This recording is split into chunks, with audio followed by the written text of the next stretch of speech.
Hello प्यारे बच्चों और उनके माता पिता, आप सबका मेरे चैनल पे स्वागत है। आशा करती हूँ कि श्रीमद् भगवत गीता के 18 अध्यायों से हर एक अध्याय से मिली हुई सीख आप अपने जीवन में उपयोग कर रहे होंगे। आज मैं आप लोगों के साथ गीता के 11वां अध्याय से जुड़ी एक कहानी बताऊंगी। गीता का 11वां अध्याय हमें ये कहता है कि सत्य को देखने के लिए पर्याप्त समर्पण रखिए जो वो है। तो इससे जुड़ी कहानी एक बहुत ही best of the best example से देती हूँ।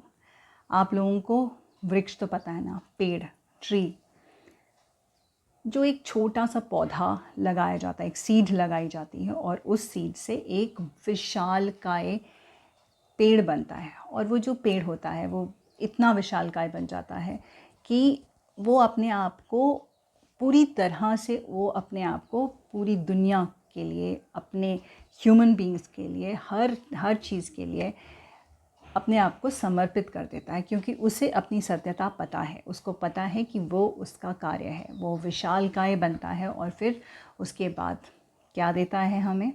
सबसे पहले छाया देता है। कोई भी पेड़ ले लीजिए, बड़ा पेड़ जैसे पीपल का पेड़, बरगद का पेड़, सैंडलवुड ट्री, मैंगो ट्री, नीम ट्री, और ये जब बड़े हो जाते हैं तो छाया तो देते ही देते हैं, बट इनमें से बहुत सारे पेड़ हैं जिनकी मेडिसिनल वैल्यूज़ बहुत ज़्यादा हैं, जिसके फल हमें बहुत अच्छे लगते हैं। जैसे कि आम तो सबका फेवरेट फ्रूट है, इसलिए तो उसे फलों का राजा भी कहते हैं। और नीम का पेड़, सैंडलवुड ट्री, चंदन का पेड़, उसकी मेडिसिनल वैल्यूज़ इतनी ज़्यादा है कि उनको काफ़ी दवाइयों में इस्तेमाल किया जाता है। तो एक छोटे से वृक्ष से हम अगर सीख लें तो वो श्रीमद् भगवत गीता के 11वां अध्याय से बिल्कुल फिट बैठता है कि हमें सत्यता को देखने के लिए पूरी तरह से समर्पित होना पड़ता है।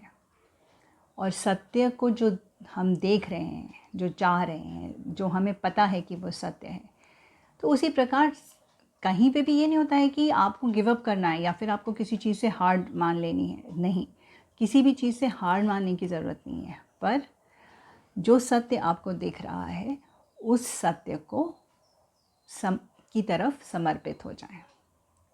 नॉर्मल ज़िंदगी में, हमारी दैनिक जीवन में भी यही लागू होता है, जहाँ पर हमें हमारे परिवार, हमारे रिस्पॉन्सिबिलिटीज़, हमारी जो भी चीज़ें होती हैं, हमारे परिवारजन या हमारे आस पड़ोस के लोग, उनकी तरफ हमें अपने आप को पूरी तरह से समर्पित करना चाहिए, क्योंकि वो हमारी रिस्पॉन्सिबिलिटी है, वो हमारी हैप्पीनेस है।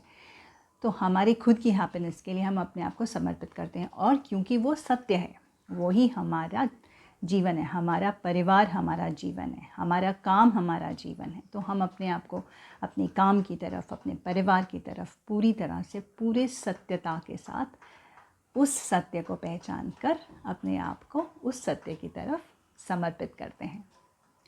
आशा करती हूँ ये छोटी सी कहानी आपको बहुत पसंद आई होगी।